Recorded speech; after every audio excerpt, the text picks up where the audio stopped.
Ini variabel W. Kemudian kalau antara Z dan W, ya, tiap elemennya itu ada hubungannya, ya, ada korespondensi, maka kalau misalkan variabel Z itu hanya berkorespondensi dengan satu saja variabel kompleks W, maka dikatakan W adalah fungsi dari Z. Ya. Nah, meskipun ada juga kadang-kadang yang nilainya tidak hanya satu. Nah, itu untuk fungsi yang nilainya tidak tunggal ya. Tetapi di sini kita akan membahas yang fungsi bernilai tunggal saja ya. Jadi setiap variabel Z itu punya satu pasangan ya di variabel W. Dia hanya punya satu pasangan saja, tidak boleh dua ya kalau mau dikatakan fungsi bernilai tunggal ya. Meskipun untuk maaf, misalkan ini titik sini ya, akan berkorespondensi dengan satu saja variabel W. Nah, ini Z1, ini Z2, ini Z3, dan seterusnya. Z2 bisa saja sih berkorespondensi dengan titik yang sama di W, ya, tetapi hanya satu, ya, tidak boleh begini, ya, tidak boleh. Ya. Jadi untuk fungsi bernilai tunggal, satu variabel Z hanya punya korespondensi dengan satu saja variabel yang ada di atau angka atau value yang ada di variabel W. Ya. Oke, jadi jika setiap bilangan pada variabel Z berkorespondensi dengan satu atau lebih, ya, dikatakan fungsi dari Z ya, tetapi kita pakai yang fungsi bernilai tunggal ya, di mana setiap variabel Z hanya punya satu pasangan saja ya di variabel W. Nah, ini kita bisa tuliskan W sama dengan F dalam kurung Z atau W sama dengan fungsi dari Z. Variabel W merupakan fungsi dari variabel Z. Oke. Nah, baik W maupun Z, kedua-duanya merupakan variabel kompleks. Ya. Jadi kedua-duanya juga ada variabel di dalamnya, ya, yang variabel untuk realnya dan variabel untuk imajinernya. Dua-duanya, baik Z maupun W. Nah, Z itu dikatakan variabel bebas, sedangkan W dikatakan variabel tidak bebas, ya. Karena W itu nilainya berapa, itu tergantung dari fungsinya seperti apa, ya. Fungsi yang memetakan variabel Z ke dalam variabel W, ya. Oke. Nah, S itu merupakan domain dari F, itu himpunan bagian yang memenuhi, jadi Z itu kita bisa katakan merupakan domain dari F, ya, dari fungsi tadi domainnya adalah Z, ya. Kemudian W itu adalah nilai-nilai di W, ya, yang memenuhi nilai fungsi F untuk Z-Z tertentu tadi dikatakan sebagai range, ya, range dari F, ya, dari fungsi. Oke, sekali lagi, ya. Jadi kalau Z itu variabel bebas, ya, variabel kompleks, berarti dia punya bagian real dan bagian imajiner, ya. Oke, kita kan saja bagian realnya variabelnya adalah X, kemudian variabel bagian imajinernya adalah Y. Nah, kemudian W juga sama, W adalah variabel kompleks. Nah, kalau variabel kompleks berarti dia juga punya bagian real dan bagian imajiner juga, dan itu variabel juga, ya. Nah, supaya tidak rancu, biasanya digunakan yang W ini untuk bagian realnya digunakan simbol U dan bagian imajinernya digunakan simbol V. Ya, oke. Nah, seperti tadi, W adalah variabel tidak bebas, ya, yang nilainya tergantung dari Z, ya. Dalam arti kata bagian real dari, ya, variabel W itu akan tergantung baik, gitu ya, bagian real maupun bagian imajiner dari variabel Z. Demikian juga pada bagian imajiner variabel W akan juga tergantung ya, baik pada X maupun Y. Ya. Kemudian kalau kita punya satu fungsi ya sedemikian rupa, di mana ya kalau nilai dari range tadi ya, jadi variabel W tadi melalui fungsi tadi bisa kembali ke Z ya, maka fungsi tadi dikatakan fungsi inverse dari FZ ya. Atau gambarannya kalau FZ itu memetakan Z ke W, nah kalau fungsi inverse-nya berarti mengembalikan ya, memetakan W kembali ke Z. Nah, masing-masing Z maupun W itu kan variabel kompleks. Nah, untuk memperlihatkan atau menunjukkan posisi satu angka dalam bilangan kompleks kan dibutuhkan bidang kompleks. Ya, satu bidang kompleks. Sehingga kalau kita melihat atau memetakan satu variabel Z ke variabel W, kita tidak bisa menuliskan atau menggambarkan secara grafik dalam satu bidang kompleks saja. Ya, sehingga kita butuhkan dua bidang kompleks. Yang pertama bidang kompleks Z, ya. Kemudian ini untuk domain fungsi tadi ya. Kemudian bidang kompleks W ini untuk domain range tadi. Ya. Nah, pada bidang kompleks Z itu bagian realnya kita simbolkan dengan X ya. Kemudian bagian imajinernya biasanya kita simbolkan dengan Y. Ya. Sedangkan untuk bidang kompleks W, bagian realnya kita simbolkan dengan U, dan bagian imajinernya kita simbolkan dengan B. Ya, serupa ya dengan fungsi variabel real. Hanya bedanya kalau fungsi variabel real, kita menunjukkan posisi X, ya, domainnya, dan range-nya, itu ya sudah dalam satu koordinat kartesian, dalam satu bidang saja. Ya, koordinat kartesian. Kalau dalam bidang kompleks, kalau dalam variabel kompleks tidak bisa demikian, ya. Karena variabel kompleks Z itu butuh satu bidang untuk menunjukkan posisinya di mana, demikian juga untuk variabel W, ya, dia juga butuh satu bidang kompleks sendiri, ya. Oke. Sampai di sini ada yang mau ditanyakan? Belum? Belum ada ya? Oke, baik, belum ada. Nah, sekarang kita coba ya, kita coba. Kalau misalkan ada satu fungsi kompleks seperti ini ya. Jadi fungsinya adalah Fz sama dengan Z kuadrat plus 3Z.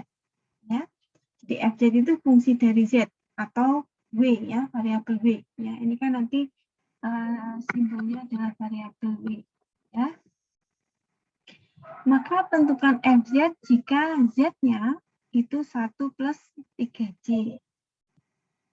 Nah, caranya bagaimana ya? Caranya sebenarnya sama saja ya dengan fungsi variabel real. Ya, kita tinggal masukkan saja.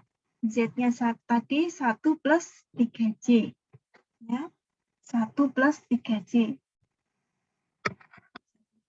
Ini ya, 1 plus 3Z. Nah, ini kita masukkan dalam persamaan fungsi. Ya, Z kuadrat 1 plus 3Z kuadrat. Gitu ya. Kemudian ditambah 3Z. Nah, 3 kali 1 plus 3Z. Ingat, ya. Ini kita kalikan dulu, saya dapatkan 1 ditambah 6Z ditambah 9Z kuadrat. Ingat, ini tidak menjadi imajiner lagi ya, karena Z kuadrat sama dengan min 1, ya, sehingga 9Z kuadrat sama dengan min 9. Ya.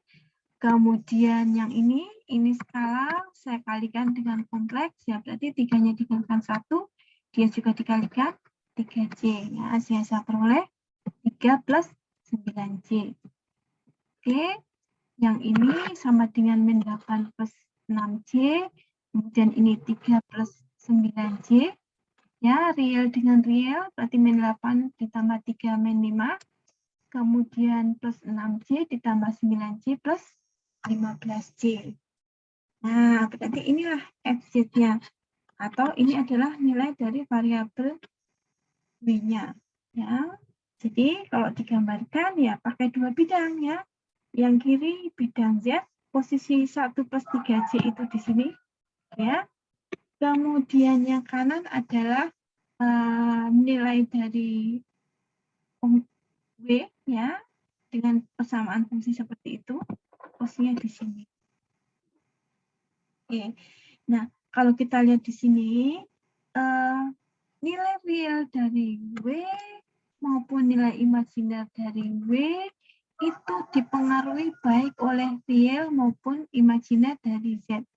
Ya, jadi tidak bisa dikatakan bahwa real dari W itu dipengaruhi oleh real dari Z atau dipengaruhi oleh X saja ya. U hanya dipengaruhi oleh X saja, tidak ya. Demikian juga bagian imajiner dari W, V dipengaruhi oleh bagian imajiner dari Z saja. V hanya dipengaruhi oleh Y saja, tidak demikian ya. Oke, kalau kita urai di sini ya. Oke, pertama ya. Jadi FZ atau W itu adalah U ditambah JP. Jadi U ini bagian realnya, ini bagian imajinernya. Demikian ya. Kemudian untuk FZ-nya dengan fungsi seperti ini, ya, saya kembalikan dulu ya bahwa Z itu adalah variabel kompleks dengan X bagian real ditambah Y bagian imajiner. Ya. Oke, saya masukkan dulu ke sini. Ya, sehingga didapatkan X plus YJ kuadrat ditambah 3 plus XYJ. Saya peroleh hasilnya seperti ini. Ini sudah dikumpulkan ya. Bagian imajiner dan bagian realnya. Ini bagian realnya.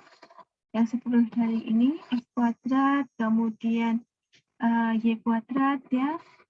Ini Y kuadrat. Sebenarnya ini plus Y kuadrat, Y kuadrat. Nah, Y kuadrat kan min 1. Ya. Sehingga tinggallah Y kuadrat saja ya. Y-nya menjadi min 1, Y kuadratnya. Ini bagian realnya. Nah, jadi saya kumpulkan X kuadrat min Y kuadrat plus 3X, ini bagian realnya. Kemudian bagian imajinernya adalah 2XY ditambah Y. Ya. Nah, ini ya, ini akan merupakan bagian real dari W, dan ini akan merupakan bagian imajiner dari W. Ya, atau ini bisa dikatakan sebagai U-nya ya. Kalau W sama dengan U plus VJ, dan ini adalah J-nya. Perhatikan ya, bagian real dari W atau U itu tidak hanya dipengaruhi oleh X saja ya. X ini kan bagian dari Z. Tidak ya, ternyata baik dia dipengaruhi oleh X tadi juga dipengaruhi oleh nilai dari J ya, dipengaruhi oleh juga bagian imajiner dari Z tadi ya. Jadi diperlihatkan bahwa itu tadi ya, jadi bagian real W tidak hanya dipengaruhi oleh real Z saja, tapi juga imajinernya. Demikian juga bagian imajiner dari W ya, tidak hanya dipengaruhi oleh Y saja ya, tapi juga dipengaruhi oleh X. Nah, jadi bisa juga kita buat dulu fungsi tadi menjadi bentuk seperti ini ya. X kuadrat min Y kuadrat plus 3X dan seterusnya. Kemudian yang dicari apa? Yang dicari adalah Z sama dengan saat Z sama dengan 1 plus 3J ya. Jadi kalau ini adalah X ya, berarti X sama dengan 1 dan Y-nya sama dengan 3 ya. Kemudian kita masukkan dalam persamaan ini. Nah, kita dapatkan FZ atau nilai W ya, untuk Z sama dengan 1 plus 3J sama dengan ya, min 5 plus 15J ya, atau 15I ya. Oke. Nah, yang kalau kita gambarkan sama ya, di sini posisinya.